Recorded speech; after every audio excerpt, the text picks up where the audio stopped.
আল্লাহ রসুল গুই সাপকে ইশারা করছেন, আইয়ু হাদ্দাব। ওলামাদেরকে জিজ্ঞাসা করেন, গুই সাপের হাদিস আছে একটা মশহুর। আল্লাহর রসুল গুই সাপকে ইশারা করছেন, আইয়ু হাদ্দাব। ইশারা করতে দেরি, সে জীবিত হয়ে মাথা উঁচা করে চিৎকার দিতে দেরি করে নাই।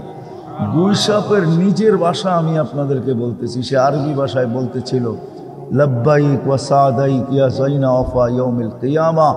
ও দুজাহানের বাদশাহ, আমার ভাগ্য খুলে গেছে। আপনি ইশারা করতে দেরি, আমার ভাগ্য খুলতে দেরি হয় নাই। যার ইশারায় ভাগ্য খোলে, যার ছোঁয়ায় আগুন ছুঁতে পারে না, যার ছোঁয়া লাগলে খেজুর গাছের ভাগ্য খুলে যায়, যেই খেজুর গাছে আল্লাহ রসুল পিঠ লাগায় জুমার নামাজের খুতবা দিতেন। যখন মেম্বর তৈরি হয়, আল্লাহ রসুল যখন মেম্বরে পা দিলেন, তো খেজুর গাছের থেকে বাচ্চার মতো কান্না আসতে শুরু করলো। পুরো মসজিদটা সবাই তাকাইতে ছিল যে বাচ্চা নিয়ে আসছে, তো নিয়ে আসছে কে, কোন বাচ্চাই বা কাঁদে। অনেক তালাশের পরে দেখলেন যে কোনো বাচ্চা না, এই কান্না তো খেজুর গাছ থেকে আসতেছে। আল্লাহর রসুল মেম্বর থেকে নামতে বাধ্য হইলেন, খেজুর গাছের উপরে হাত রাখতে বাধ্য হইলেন, আর তাকে সান্ত্বনা দিতে বাধ্য হইলেন যে হ্যাঁ, আমার ছোঁয়ার থেকে আজকে তুমি বঞ্চিত হয়ে গেলা, বিদায় তুমি চোখের পানি জড়াইতেছ, তুমি বাচ্চার মতো কাঁদতেছ। ঠিক আছে, আমি তোমাকে ছোঁয়াও দিব। আমার পায়ের নিচে, মেম্বরের নিচে যেইখানে আমি প্রথম পা রাখবো, ওইখানে তোমাকে দাফন করে দেওয়া হবে, গাইড়া দেওয়া হবে। তোমার উপরে পা দিয়ে আমি প্রতি জুমায় মেম্বরে উঠব। যখনই মেম্বরে উঠবো, তো তোমাকে পায়ের ছোঁয়া দিয়েই উঠবো। আর শুনো, দুনিয়াতে তো তুমি আমাকে খেজুর খাওয়াইতে পারো নাই, ঠিক আছে, তোমাকে আমি জান্নাতেও নিয়ে যাব। আর তোমার জান্নাতের ভিতরে তুমি আমাকে খেজুর দিবে আর আমি খাবো। আমি কিচ্ছা শোনানো আপনাদের উদ্দেশ্য না, আপনাদেরকে বোঝানো উদ্দেশ্য যে খেজুর গাছ আল্লাহ রসুলের পিঠের ছোঁয়া পাওয়ার কারণে ধন্য হইতে পারে। তো আবু তালেবের শিরায় উপশিরায় তো একই রক্ত দৌড়াইতেছিল, কিন্তু আল্লাহর কাছে আবু তালেবের কোনো পরিচিতি নাই। অথচ রসুলের ইশারায় ভাগ্য খোলে। গুইসাপ নিজে বলতেছে আমার ভাগ্য খোলা গেছে। তো আল্লাহ রসুল বলতেছে, তুই আরবি ভাষায় এত সুন্দর বলতেছিস, তো আরেকটু জিজ্ঞাসা করি, লিমান তাবুদ, ইবাদত কার করিস? তো গুইসাপ বলতেছে, ফিস সামাই আরশুহু, যার আরশ আকাশে, ওয়াফিল আরদি সুলতানুহু, জমিনে যার রাজত্ব, ওয়াফিল বাহরি সাবিলুহু, সমুদ্রের ভিতরে যার রাস্তা, ওয়াফিল জান্নাতি রহমাতুহু, জান্নাতের ভিতরে যার রহমত, ওয়াফিল নার ইকাবুহু, জাহান্নামের ভিতরে যার শাস্তি। তো আল্লাহ রসুল বলে, আরেকটু জিজ্ঞাসা করি তোকে, মান আনা, আমি কে বল? তো বলতেছে, আনতা রসুল রব্বিল আলামিন, আপনার সমগ্র জগতের রবের রসুল, খাতামুন নবিয়্যিন, আপনার পরে কোনো নবী নাই। মান আমানা বিকা ফাজ, যে আপনার গোলাম হবে ওর ভাগ্য আমার মতো খুলে যাবে। ওয়ামান কাযিবা খাবা ওয়া খাসির, যে আপনার গোলাম হবে না ও চির হতভাগা হবে। ও মেরে দোস্ত, এটাই সত্য। দুনিয়ায় পরিচয় পরিচিতির হাজারো লাইন আছে, মূল্যায়িত হওয়ার হাজারো লাইন আছে, কিন্তু যেই দিকের যাত্রী আমরা, সবাইকে যেখানে পরিসমাপ্তি ঘটাইতে হবে, সবাইকে যেতে হবে। করোনা ডেলি আমাদেরকে আপডেট দেখাইতেছে, করোনা ডেলি আপডেট দেখায়, দুনিয়ার থেকে এত হাজার মানুষ উঠা যাইতেছে। শুধু করোনার আপডেট মিডিয়ায় আসে বিদায় আমরা দেখতেছি এত হাজার। যদি সমগ্র দুনিয়ায় বিভিন্ন রোগে, বিভিন্ন অবস্থায় যত লোক মারা যায়, সব যদি ডেলি মিডিয়াওয়ালারা আপডেট দিত, তাহলে মনে হয় আমরা এতদিনে পাগলই হয়ে যেতাম। কেননা ডেলি 3 থেকে 3.5 লক্ষ মানুষ ডেলি বিভিন্ন কারণে এই দুনিয়ার থেকে শূন্য হইতেছে। একদিন আসবে আপনি আর আমিও চলে যাব, শুধু ঐতিহ্যগুলো থেকে যাবে। আরেকদিন আসবে, দুনিয়াই থাকবে না। আজকেও হাজারো ঐতিহ্য আমাদের দেশেও আছে, অনেক ঐতিহ্য। সোনারগাঁও বেশি দূরে না, আপনাদের জেলারই একটা থানা। হ্যাঁ, ইশাখা নাই, কিন্তু সোনারগাঁও আছে, এটাই সত্য। এটা তো দুনিয়ার দিক দিয়া, ইশাখা নাই, সোনারগাঁও আছে। দিনের দিক দিয়েও একজন আছে, সোনারগাঁও আছে, কিন্তু আবু তৈয়ামা রহমতুল্লাহ আলাই নাই। আবু তৈয়ামা নাই, যিনি 1268 সনে এই নারায়ণগঞ্জের সোনারগাঁর বুকের ভিতরে ইসলামের সর্বপ্রথম চেরাগ জ্বালাইছেন, মাদ্রাসার বুনিয়াদ রাখছেন। যেইখানে উনি মাদ্রাসা বানাইছেন, ওনার ওই লেখা কি বলে এটাকে, প্লেকার্ডটা আছে যেটার ভিতরে উনি লেখা লাগাইছেন, ওইটা লেখা আছে এখনো, স্বর লেখার পাথরটা আছে, কিন্তু উনি নাই। এটাই সত্য। একদিন আসবে আপনার আমি থাকবো না। আমরা সবাই আখেরাতের যাত্রী, কিন্তু দুনিয়ায় হাজারো পরিচয় পরিচিতির ব্যবস্থা আছে, হাজারো লাইনে মানুষ মূল্যায়িত হয়, মানুষকে হাজারোভাবে মানুষ মূল্যায়িত করে, হাজারো জিনিসের জন্য মূল্যায়িত করে, মূল্য দেয়, এমনকি মালাও পড়ায়, এমনকি ফুলের মালার জায়গায় টাকার মালাও পড়ায়, এমনকি আরও উচ্চ শিখরেও উঠায়। এটা হওয়া সম্ভব, হইতে পারে, কিন্তু যেদিকের যাত্রী আমরা, ওইখানে শুধু একটা জিনিস দ্বারা মূল্যায়িত হবে, আর কোনো জিনিসের মাধ্যমে কেউ মূল্যায়িত হবে না। আমি একটাই দেখাইলাম যে আবু তালেব না বংশের কারণে মূল্যায়িত, না সম্পর্কের কারণে মূল্যায়িত, না রক্তের কারণে মূল্যায়িত। যদি বংশ আমাদের যেটাই হোক না কেন, এইভাবেও বলতে পারেন যে আমার গ্রাম যেটাই হোক না কেন, ইউনিয়ন যেটাই হোক না কেন, থানার জেলা যেটাই হোক না কেন, দেশ যেটাই হোক না কেন, বর্ণ আমার যেমনই হোক না কেন, গঠন দেখতে ভালো আর খারাপ যেমনই হোক, যেই কোনো পেশাই আমি অবলম্বন করি না কেন, দুনিয়াতে পা রাখতে দেরি, আমাদের যাত্রা শুরু হতে দেরি হয় নাই। আমরা সবাই কিন্তু যাত্রী, পা রাখতে দেরি, যাত্রা শুরু হতে দেরি হয় নাই। আর আমরা যদিও নাকি বসা থাকি, যদিও নাকি দাঁড়ায়া থাকি, যদিও নাকি ঘুমন্ত থাকি,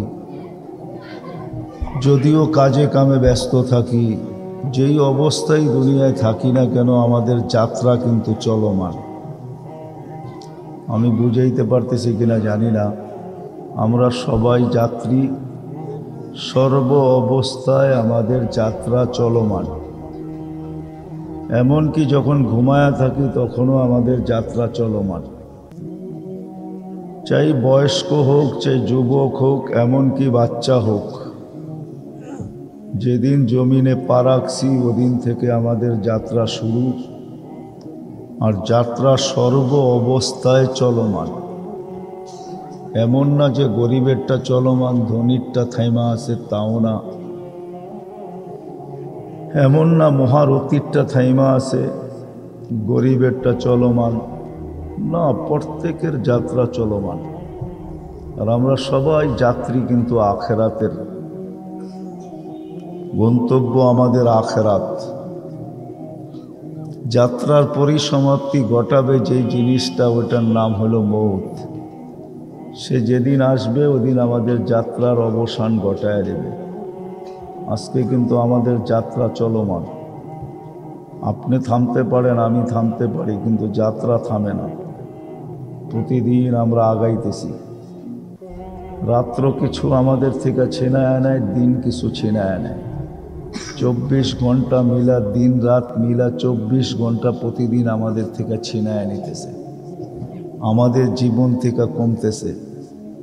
যদিও মা বাবা বাচ্চা বড় হয় খুশি হইতে থাকে যে ছেলে পেলে বড় হইতেছে, আমাদের দুঃখের দিন শেষ হয়ে যাবে, কিন্তু একদিকে তাকাইলে হয়তো তারা এটা বলতে পারে যে আমাদের দুঃখের দিন শেষ হবে, ছেলে পেলে বড় হবে, কামাই করবে, আমাদেরকে দেখভাল করবে, এই হিসাবে সে খুশি হয়।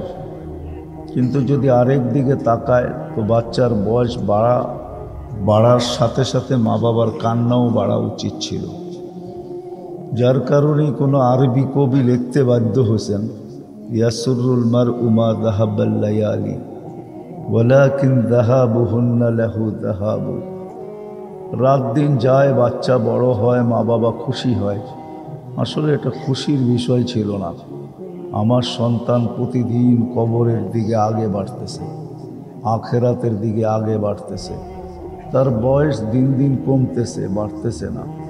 আমরা হয়তো বড় হইতে দেখতেছি, সে বড় হইতেছে না, ছোট হইতেছে। বিদায় আমার কথা শুরু এইখান থেকেই, লম্বা হবে না। শাইখে মাদানীনগর আছেন, উনিও কিছু কথা বলবে, তারপরে দোয়া করবে। আমিও নারায়ণগঞ্জে মার্কাজে অনেকক্ষণ কথা বলে আসছি। বিদায় কথা বেশি লম্বা করার আমার ইচ্ছা নাই। বিদায় ধ্যান দিয়া শুনলে বুঝে আসবে।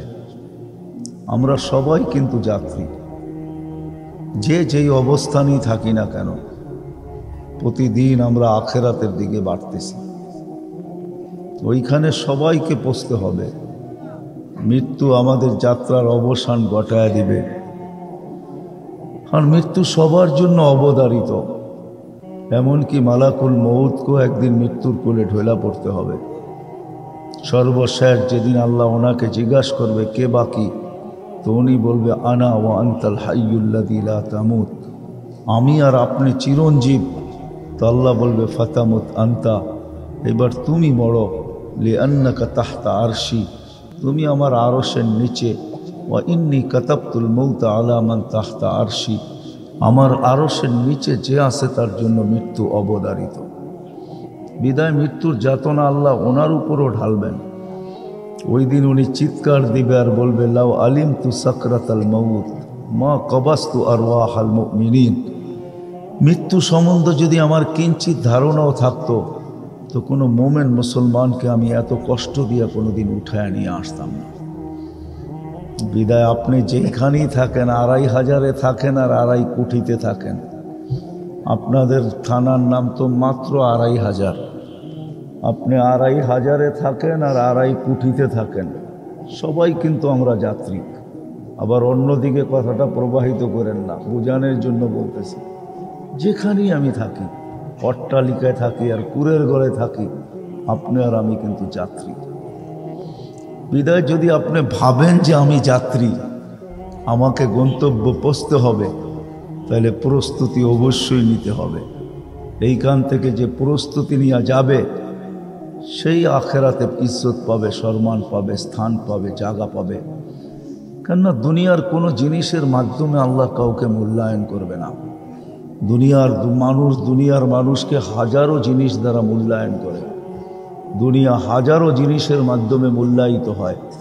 কেউ যৌবন দ্বারা মূল্যায়িত, কেউ শিক্ষা দ্বারা মূল্যায়িত, কেউ দীক্ষা দ্বারা মূল্যায়িত, কেউ টাকা দ্বারা মূল্যায়িত, কেউ পয়সা দ্বারা মূল্যায়িত, কেউ পদ দ্বারা মূল্যায়িত। এমনও আছে যে মানুষ দেশ দ্বারাও মূল্যায়িত হয়। বোঝানোর জন্য বলতেছি, যেমন আমেরিকান মানুষ দেখলেই আমাদের চক্ষু কপালে ওঠে, আমেরিকা, ঠিক না? কি বিরাট বড় কিছু একটা, ঠিক না? মূল্যায়ন করি না? আমেরিকান, ক্যানাডিয়ান, অস্ট্রেলিয়ান, ইউরোপিয়ান, ঠিক না? তো মানুষ জাগার দ্বারাও মূল্যায়িত হয়। গুলশানের মানুষ শুনলেই গুলশান, বনানী, ধানমন্ডি, সবাই ভাবে ওইখানে থাকে মানে বড় লোকই। কিন্তু গুলশানের মানুষের চাকরও থাকে। কি চাকরগুলা কি অন্য এলাকায় থাকে নাকি? ওরা গুলশানেই থাকে। কিন্তু জাগারও একটা প্রভাব আমাদের ভিতরে আছে। দুনিয়ায় মূল্যায়িত হওয়ার হাজারো পন্থা আছে, এতগুলা গণতে গেলে রাতও ছোট হয়ে যাবে, সময় কম হয়ে যাবে। হাজারো দেখানো যায় মূল্যায়িত হওয়ার।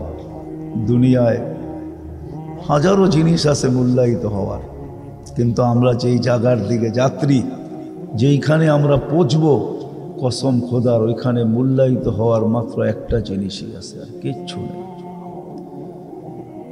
এক জিনিস দ্বারাই ওইখানে মূল্যায়িত হবে। কোনো বংশ দ্বারা কেউ ওইখানে মূল্যায়িত হবে না। যদি হতো তাহলে আবু তালেব সবচেয়ে বড় মূল্য রাখার মতো ব্যক্তিত্ব ছিলেন। আবু তালেবের সবচেয়ে বেশি মূল্য হতো। আবু তালেব শরীফ কুরাইশি, শুধু কুরাইশি ছিলেন না, আবু তালেব হাশিমিও ছিলেন। আমি দুই একটা জিনিস আপনাকে দেখাই। শুধু হাশিমি ছিলেন না, আল্লাহ রসুলের চাচা সম্পর্কে আপন চাচা ছিলেন। শুধু চাচা ছিলেন না, ব্লাডের কানেকশন ছিল, ব্লাডের সম্পর্ক ছিল, রক্তের সম্পর্ক। যদি আল্লাহ রসুলের ছোঁয়া পাইলে ভাগ্য খোলে, তো যেই রক্ত আল্লাহ রসুলের শিরা উপশিরায় দৌড়াইতেছেন, ওই রক্তই কিন্তু আবু তালেবের শিরায় উপশিরায় দৌড়াইতেছে। চাচা বাবার জায়গায় হয়, আমার উক্তি আর যুক্তি না। আল্লাহর রসুল বলতেছেন আল আম্মু বিমনজিলাতিল আব। আজকে তো আমাদের সমাজে বাপেরই মর্যাদা নাই, চাচার মর্যাদা হবে তো হবে কোত্থেকা। কিন্তু আল্লাহ রসুল কিয়ামতের সকাল পর্যন্ত চাচার মর্যাদা বুঝাইছেন যে চাচা আর বাপ একই জিনিস। আল্লাহ রসুল সামনে বসায় বলছেন আল আম্মু বিমনজিলাতিল আব। চাচা বাপের জায়গায়, বাপের যতটুকু মর্যাদা চাচার অতটুকু মর্যাদা। আল্লাহ রসুল সারা দুনিয়ায় শিখাইছেন, শুনাইছেন, জানাইছেন। ওই চাচার শরীরে যেই রক্ত, বাতিজার শরীরে একই রক্ত।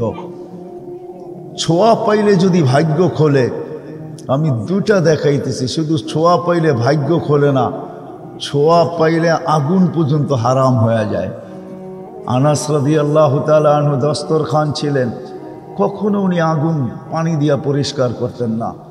যখনই পরিষ্কার করার প্রয়োজন হইতো তো আগুনে নিক্ষেপ করতেন, আগুন ময়লা খায়া ফেলতো, দস্তরখানকে চকচকা করে ফেরত দিত। এক সাহাবী জিজ্ঞাসা করছে এই জাদু পাইলা তো পাইলা কোত্থেকা? বলছে এটা জাদু না, এটা আল্লাহর রসুলের হাতের ছোঁয়া। আল্লাহর রসুল এই দস্তরখানে খানা খাওয়ার পরে হাত পরিষ্কার করছেন, আল্লাহর রসুলের হাতের ছোঁয়ার কারণে আগুন দস্তরখানের ময়লা তো খাইতে পারে কিন্তু দস্তরখান খাইতে পারে না। যদি হাতের ছোঁয়া পাইলে আগুন ওটাকে খাইতে না পারে, জ্বালাইতে না পারে, তো আবু তালেবের শিরায় উপশিরায় মুহাম্মদুর রাসূলুল্লাহ সাল্লাল্লাহু আলাইহি ওয়াসাল্লামের একই বংশের রক্ত দৌড়াইতেছিল। ৪৪ বৎসর বাতিজাকে বুকে রেখা পালছেন। যদি ছোঁয়ায় ভাগ্য খোলে, আগুন স্পর্শ না করে, তো রক্তে তো আরো কিছু হওয়া উচিত ছিল, ঠিক না? কিন্তু আবু তালেব কি জান্নাতে যাবে? হ্যাঁ, কি বলেন আপনাদের ধারণা? না না না না, এটা তো ছোঁয়ার কথা বলতেছি। ইশারা করলে ভাগ্য খোলে। আল্লাহর রসুল যদি ইশারা করেন তো ভাগ্য খোলে। আল্লাহর রসুল গুইসাবকে ইশারা করছেন, আইয়ুহাদ্দাব। ওলামাদেরকে জিজ্ঞাসা করেন, গুইসাপের হাদিস আছে একটা মশহুর। আল্লাহর রসুল গুইসাবকে ইশারা করছেন আইয়ুহাদ্দাব। ইশারা করতে দেরি, সে জীবিত হয়ে মাথা উঁচা করে চিৎকার দিতে দেরি করে নাই। গুইসাপের নিজের ভাষা আমি আপনাদেরকে বলতেছি, সে আরবি ভাষায় বলতেছিল, লব্বাইক ওয়া সাদাইক ইয়া যাইনা ওয়াফা ইয়াউমিল কিয়ামা। ও দুজাহানের বাদশাহ, আমার ভাগ্য খুলে গেছে। আপনি ইশারা করতে দেরি, আমার ভাগ্য খুলতে দেরি হয় নাই।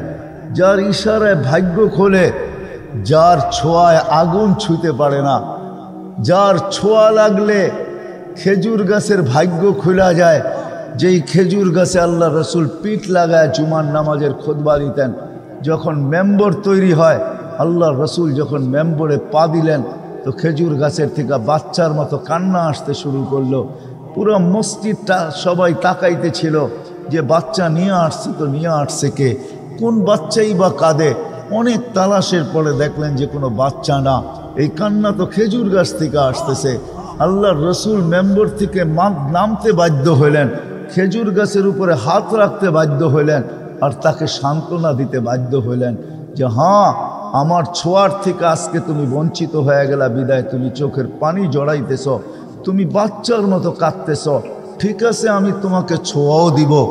আমার পায়ের নিচে, মেম্বরের নিচে যেইখানে আমি প্রথম পা রাখবো, ওইখানে তোমাকে দাফন করে দেওয়া হবে, গায়রা দেওয়া হবে। তোমার উপরে পা দিয়ে আমি প্রতিদিন প্রতি জুমায় মেম্বরে উঠব। যখনই মেম্বরে উঠব তো তোমাকে পায়ের ছোঁয়া দিয়েই উঠব। আর শুনো, দুনিয়াতে তো তুমি আমাকে খেজুর খাওয়াইতে পারো নাই, ঠিক আছে, তোমাকে আমি জান্নাতেও নিয়ে যাব। আর তোমার জান্নাতের ভিতরে তুমি আমাকে খেজুর দিবে আর আমি খাবো। আমি কিচ্ছা শোনানো আপনাদের উদ্দেশ্য না, আপনাদেরকে বোঝানো উদ্দেশ্য যে খেজুর গাছ আল্লাহ রসুলের পিঠের ছোঁয়া পাওয়ার কারণে ধন্য হইতে পারে। তো আবু তালেবের শিরায় উপশিরায় তো একই রক্ত দৌড়াইতেছিল, কিন্তু আল্লাহর কাছে আবু তালেবের কোনো পরিচয় পরিচিতি নাই। অথচ রসুলের ইশারায় ভাগ্য খোলে। বৈশাখ নিজে বলতেছে আমার ভাগ্য খোলা গেছে। তো আল্লাহ রসুল বলতেছে তুই আরবি ভাষায় এত সুন্দর বলতেছিস, তো আরেকটু জিজ্ঞাসা করি লিমান তাবুদ, এবাদত কার করিস?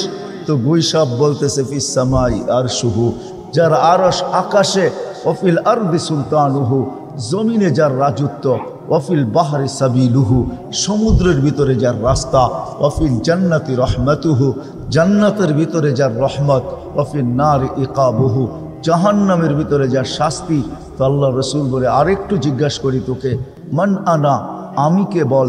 তো বলতেছে আনতা রসুল রব্বিল আলামিন, আপনার সমগ্র জগতের রবের রসুল, খাতামুন নবিয়্যিন, আপনার পরে কোনো নবী নাই। মান আমানা বিকা ফাজ, যে আপনার গোলাম হবে ওর ভাগ্য আমার মতো খুলে যাবে। ওয়ামান কাযিবা খাবা ওয়া খাসির, যে আপনার গোলাম হবে না ও চির হতভাগা হবে। ও মেরে দোস্ত, এটাই সত্য। দুনিয়ায় পরিচয় পরিচিতির হাজারো লাইন আছে, মূল্যায়িত হওয়ার হাজারো লাইন আছে, কিন্তু যেই দিকের যাত্রী আমরা, সবাইকে যেখানে পরিসমাপ্তি ঘটাইতে হবে, সবাইকে যাইতে হবে। করোনা ডেলি আমাদেরকে আপডেট দেখাইতেছে, করোনা ডেলি আপডেট দেখায় দুনিয়ার থেকে এত হাজার মানুষ উঠা যাইতেছে। শুধু করোনার আপডেট মিডিয়ায় আসে বিদায় আমরা দেখতেছি এত হাজার। যদি সমগ্র দুনিয়ায় বিভিন্ন রোগে বিভিন্ন অবস্থায় যত লোক মারা যায় সব যদি ডেলি মিডিয়াওয়ালারা আপডেট দিত, তাহলে মনে হয় আমরা এতদিনে পাগলই হয়ে যেতাম। কেননা ডেলি 3 থেকে 3.5 লক্ষ মানুষ ডেলি বিভিন্ন কারণে এই দুনিয়ার থেকে শূন্য হইতেছে। একদিন আসবে আপনি আর আমিও চলে যাব, শুধু ঐতিহ্যগুলো থেকে যাবে। আরেকদিন আসবে দুনিয়াই থাকবে না। আজকেও হাজারো ঐতিহ্য আমাদের দেশেও আছে, অনেক ঐতিহ্য। সোনারগাঁও বেশি দূরে না, আপনাদের জেলারই একটা থানা। হ্যাঁ ঈশা নাই, কিন্তু সোনারগাঁও আছে, এটাই সত্য। এটা তো দুনিয়ার দিক দিয়া ঈশা নাই, সোনারগাঁও আছে। দিনের দিক দিয়েও একজন আছে, সোনারগাঁও আছে, কিন্তু আবু তৈয়ামা রহমতুল্লাহ আলাই নাই। আবু তৈয়ামা নাই, যিনি 1268 সনে এই নারায়ণগঞ্জের সোনারগাঁর বুকের ভিতরে ইসলামের সর্বপ্রথম চেরাগ জ্বালাইছেন, মাদ্রাসার বুনিয়াদ রাখছেন। যেইখানে উনি মাদ্রাসা বানাইছেন, ওনার ওই লেখা কি বলে এটাকে, প্লেকার্ডটা আছে, যেটার ভিতরে উনি লেখা লাগাইছেন, ওইটা লেখা আছে। এখনো সল লেখার পাথরটা আছে, কিন্তু উনি নাই। এটাই সত্য।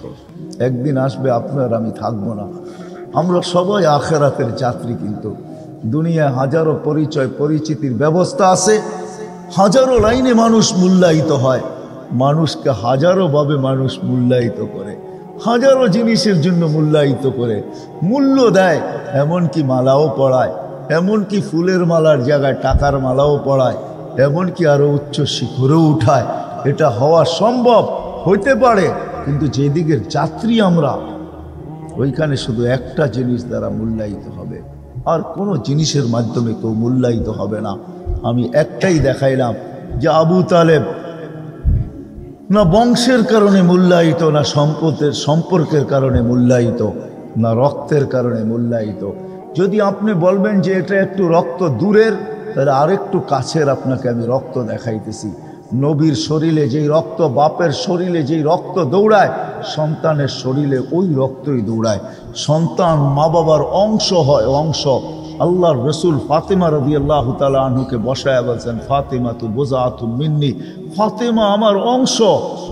মান আদাহা ফাকাদ আদানি, যে ফাতেমাকে কষ্ট দিবে সেজন্য আমাকে কষ্ট দিল। আল্লাহর রসুল, আমি এটাও দেখাইতেছি, সন্তান ওলামারা জানে বাজিয়াত জুজিয়াত বাজিয়াতের মাসলা, মা বাবার অংশ হয়, মা বাবার মাধ্যমেই তার অস্তিত্ব ঘটে।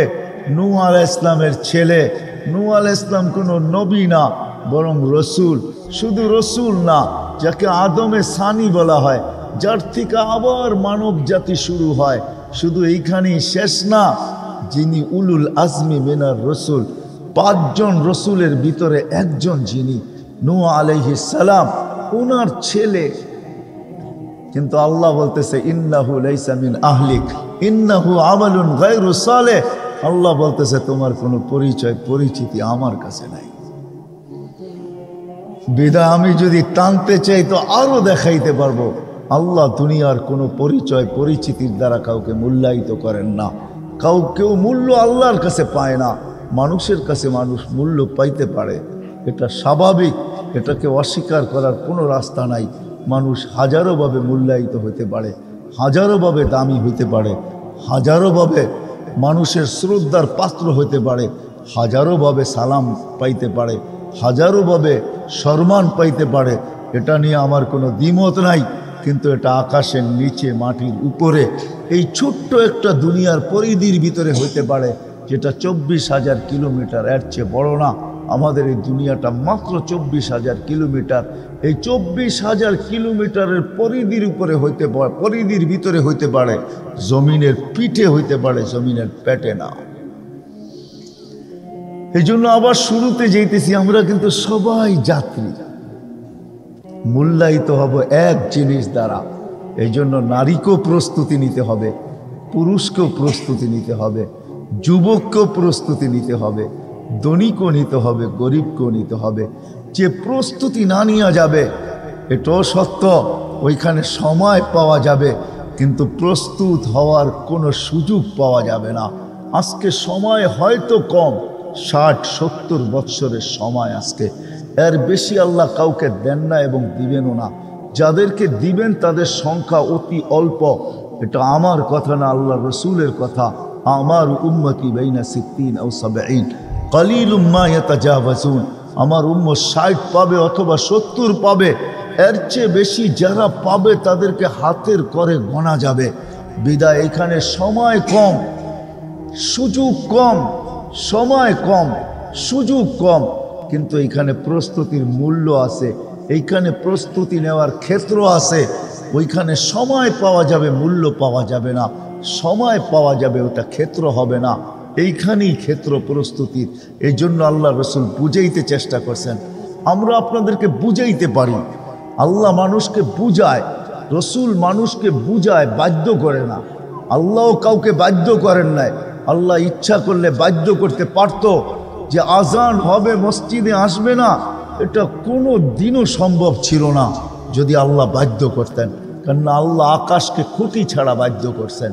এটাই আল্লাহ বলছেন, উনদুরিল সামাই ওয়া ইরতিফাইহা, আকাশ দেখ, উচ্চতা দেখ, তারাউনাহু বিগাইরি আমাদ, কোথাও তুমি খুঁটি পাবে না। বিজ্ঞান তৈরি করতে করতে করতে দূরবীনের নামই দিয়া ফেলছে হোবল। নাসার সবচেয়ে পাওয়ারফুল দূরবীনের নাম হলো হোবল। ওটা দিয়া তালাশ করা দেখছে, কোথাও কোনো খুঁটি নাই।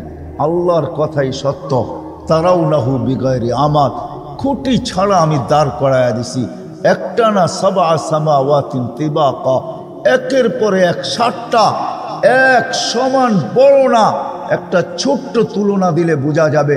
আপনাদের এই মাঠের ভিতরে যদি একটা মার্বেলকে রেখা দেন, একটা মার্বেল রাখেন মিডলের ভিতরে, মার্বেলটা মাঠের তুলনায় যতটুকু ছোট, প্রথম আকাশটা দ্বিতীয়টার সামনে এরকমই ছোট। কোনো পাতলা কাগজ রাখেন নাই আল্লাহ আকাশকে, এক একটা আকাশ মোটা হইল 500 বৎসরের রাস্তা। ওই বিশাল আকাশকে আল্লাহ খুঁটি ছাড়া দাঁড় করায় রাখছেন। আল্লাহ বলে, তোমাকে আমি বাধ্য করতে পারতাম, আজান হবে আর তুমি আসবে না, তুমি বলবে আমি ব্যস্ত। সবাই আমরা বলি ব্যস্ত। গ্রাম বলেন আর গঞ্জ বলেন, হাট বলেন আর বাজার বলেন, গ্রাম বলেন আর শহর বলেন, হাট বলেন আর বাজার বলেন, ক্ষেত বলেন আর খামার বলেন, অফিস বলেন আর আদালত বলেন, মিল বলেন আর কারখানা বলেন, রোড বলেন আর ঘাট বলেন, প্রত্যেক স্থানের মানুষ আজান শুনে তারপরও বলে ব্যস্ত। শ্রেণী হিসাবে বলেন, যুবক বলেন আর বৃদ্ধ বলেন, নারী বলেন পুরুষ বলেন, প্রত্যেক ব্যক্তি আজানের আওয়াজ শুনে কিন্তু বলে ব্যস্ত। ঠিক না? সবাই আমরা বলি ব্যস্ত। ডাকে কে? আল্লাহ ডাকে। আল্লাহ রাগ হয় না, রাগ হয়ে যাবেন। সামান্য দুনিয়ার পদের মানুষ ফোন করলে লুঙ্গির খবর থাকে না, ঠিক না? লুঙ্গি কোথায়? পায়জামা পরে তো একটা উপরে আর একটা নিচে, প্যান্ট পরে তো একটা নিচে একটা উপরে, কোনো মতে টানতে টানতে খালি দৌড় দিতে থাকে, ডাকছে নাইলে জানি কি করে, সময় মতো না পৌঁছতে পারলে। সামান্য একটা পদের মালিক, যার হায়াত না নিজের হাতে না মৌত নিজের হাতে, যার ইজ্জত না নিজের হাতে না বেইজ্জত নিজের হাতে, যে 1 মিনিট পরে কি ঘটবে এটাও বলতে পারে না, 1 সেকেন্ড পরে কি ঘটবে এটাও বলতে পারে না। যুবক যদি জানতো যে ঢাকা 2500 হাইওয়ে ওভারটেক আমি করতে করতে ওই মোড়েই দাঁড়ায় আছে মালাকুল মৌত, ওইখানে যাইতে দেরি, দুনিয়া ওভারটেক করে আখেরাতে পৌঁছতে দেরি হবে না, তো সে কোনোদিন কোনো গাড়িকে ওভারটেক করতো না। ওভারটেক করতে করতেই তো সে ওভারটেক করে দুনিয়া ওভারটেক আখেরাতে চলা যায়। যেই মানুষটা আধা কিলোমিটার দূর কি ঘটবে এটা জানে না, সে যখন ডাকে তো লঙ্গির খবর থাকে না। আল্লাহ ডেলি 5 বার ডাকে। আল্লাহ তো শুধু আল্লাহ না, যদি আল্লাহ হতো তো মাইনা নিতাম যে তুমি এক নামের অধিকারী, তোমারটা মানতেও পারি নাও মানতে পারি। আল্লাহ তো এক পদের অধিকারী না যে আল্লাহ একটা পদের অধিকারী, শুধু আল্লাহ। আল্লাহ তো আল্লাহ না, আল্লাহ তো রহমানও, আল্লাহ তো রহিমও, আল্লাহ তো মালিকও, আল্লাহ তো কুদ্দুসও, আল্লাহ তো সালামও, আল্লাহ তো মুমিনও, আল্লাহ তো মুহাইমিনুল আজিজুল জব্বারুল মুতাকাব্বিরুল খালিকুল বারিউল মুসাব্বিরুল গফফারুল কহ্হারুল ওহাবুর রাসাকুল ফাত্তাহুল আলিমুল কাবিদুল বাসিতুল খাফিদুর রাফিউল মুইজ্জুল মুদিল্লুস সামিউল বাসিরুল হাকামুল আদলুল লতীফুল খবীরুল হালিমুল আযীমুল গফুরুশ শাকুরুল আলিয়ুল কবীরুল হাফিজুল মুকিতুল হাসিবুল জলিলুল করিমুর রকিবুল মুজিবুল ওয়াসি আল হাকিমুল ওয়াদুদুল মজিদুল বাঈসুশ শহীদুল হকুল ওয়াকিলুল কবিয়ুল মতিনুল ওয়ালিয়ুল হামিদুল মুসি আল মুবদি আল মুঈদ আল মুহয়ি আল মুমিত আল হাইয়্যু আল কাইয়্যুম আল ওয়াজিদ আল মাজিদ আল ওয়াহিদ আল আহাদ আল সামাদ আল কাদির আল মুক্তাদির আল মুকদ্দম আল মুআখ্খার আল আউয়াল ওয়াল আখির আল যাহির ওয়াল বাতিন আল ওয়ালি আল মুতাওয়ালি আল বাররু আল তাওয়াব আল মুনতাকিম আল আফু আল রাউফ মালিক আল মুলকি দাল জালালি ওয়াল ইকরাম আল মুকসিত ওয়াল জামি ওয়াল গানি ওয়াল মুগনি আল মানি আল তার আল নাফি আল নূর আল হাদি আল বদি ওয়াল বাকি আল ওয়ারিস ওয়াল রশিদ ওয়াল সাবুর জাল্লে জালালু, যে 99 পদের মালিক, যে ডাকলো আপনাকে কি দিবে না না দিবে এটাও তো জানেন না, ঠিক না? যার ডাকে সাড়া দিতে যে লঙ্গির খবর থাকে না, হইতে পারে মন মতো হইলে দিতেও পারে, আবার মন মতো না হইলে সাইজও করতে পারে। আল্লাহ তো ডাকে ফুলের মালা নিয়ে ডাকে, মান যারা বাইতি ওয়াজাবা আলাল মাজুর আন ইউকরিমা যায়ের। আল্লাহ কসম খায়া বলতেছে আমার গায়ে পাও দিতে দেরি, তোকে সম্মানের মালা পড়াইতে দেরি করব না। মান যারা বাইতি ওয়াজাবা আলাল মাজুর আন ইউকরিমা যায়ের, পড়া দিতে দেরি, পা রাখতে দেরি।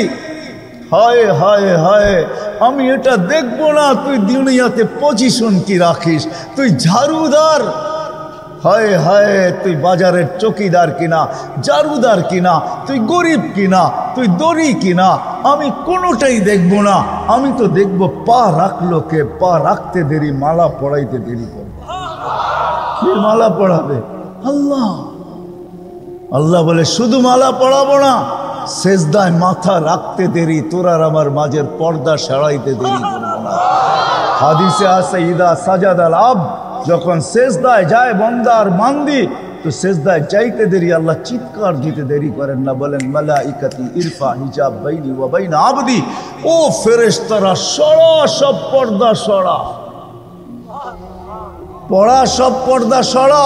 ফেরেশতারা জিজ্ঞাসা করে কেন পর্দা সরাবো? বলে ইদা নিউনাচি আবদি ও আবদাতি, বন্দা বান্দি আমার সাথে কথা বলবে, সরা পর্দা সরা। কিন্তু এটা সব উম্মতের জন্য ছিল না, এই উম্মতের জন্য। মুসা আলাইহিস সালামও কথা বলছেন পর্দার এই পার আর ওই পার, এটা তো মুহাম্মদুর রাসূলুল্লাহ সুবাদে আপনাকে আমাকে আল্লাহ গিফট দিয়েছেন যে আমার বন্ধুর উম্মত পর্দার আড়াল থেকে কথা বলি তো বলি কি কইরা, কথা বলে তো বলে কি কইরা, পর্দা সরা, এটা আমার বন্ধুর উম্মত বইলা কথা, কোনো পর্দা থাকবে না, পর্দা কথা বলবে পর্দা ছাড়া। শুধু এইখানেই তো শেষ না, আল্লাহ বলে সাজাদা, যখন তুমি সেজদা করো, আস-সাজিদু ইয়াসজুদু আলা কাদামাইর রহমান, তুমি সেজদা করতে দেরি, আমার কুদরতি পায়ে ওইখানে আমি রাখতে দেরি করি না, তুমি আমার কুদরতি পায়ে মাথা ঠেকায়া দিয়ে আমার সাথে কথা বলো। প্রতিদিন 5 বার ডাকে, কয়জন আসে? কি বলেন? কয়জন? যে আল্লাহ মালা পড়াইতে ডাকতেছে, যখন সুবহান বলে চিৎকার দেয়, সুবহান রাব্বিয়াল আলা, যখন সুবহান বলে বৃদ্ধ চিৎকার দেয়, সুবহান তুই পবিত্র, যেই সেজদার তসবিহ হলো সুবহান রাব্বিয়াল আলা, সুবহান বলে চিৎকার দিতে দেরি, আল্লাহ জবাব দিতে দেরি করে না, সাব্বাহতানি সাব্বাহতুক, তুই আমাকে পবিত্র বললি, যা তুইও পবিত্র, তোর গুনাহ মাফ। যুবক যখন সেজদায় যায় তো আরো মর্তবা বাড়ায় দেয়, হয় যুবক তোমাদের পায়ে হাত রেখা বলি, কোত্থেকে জানি কই হারায় যেতেছি আমি। আল্লাহ তোমাদেরকে যে মর্যাদা দিতেছেন, হয় হয় দুনিয়ার কেউ দিতে পারবে না, কারো কাছে নাই। তোমাদেরকে মর্যাদা অতক্ষণ দিবে স্বার্থ, তোমার সাথে স্বার্থ আছে যতক্ষণ, তোমার দ্বারা স্বার্থ সিদ্ধি হবে যতক্ষণ। যদি বাবা হয় তুমি রাস্তায় কাটাও হইতে পারো, তাইলে তোমাকে সরাইতে দ্বিধা করবে না। নতুন বউ থাকলে বিধবা করতে দ্বিধা করবে না। ছোট বাচ্চা থাকলে তাকে এতিম করতে দ্বিধা করবে না। দুনিয়ার মানুষ কাউকে সম্মান দিতে জানে না, জানে তো বানানেওয়ালা মালিক। তুমি সেজদায় যাইতে দেরি, আল্লাহ ফেরেশতাদেরকে ডাইকা দেখাইতে দেরি করে না। ফেরেশতাদেরকে বলে উনদুরিলা হাদা সাব, এই যুবকের দিকে তাকা, কি করতেছে? আল্লাহ জানে কি করতেছে। তারপর আল্লাহ জিজ্ঞেস করতে চাইতেছে কি করে? তোমার কুদরতি পায়ে মাথা ঠেকায়া দিছে, জালা আজলাহু ওয়া মাজালাহু লি আজলিক, সবকিছু বিসর্জন দিয়া তোমার কুদরতি পায়ে মাথা রেখা দিছে। আল্লাহ বলে ফাশহাদু হাদা আবদি হাক্কা, সাক্ষী থাকো এ আমার পারফেক্ট বান্দা, ইন্নী উবাহি বিহিল মালাইকা, সাক্ষী থাকো তোমাদের উপর আমি যুবককে নিয়ে গৌরব করি। কে গৌরব করে? কে গৌরব করে?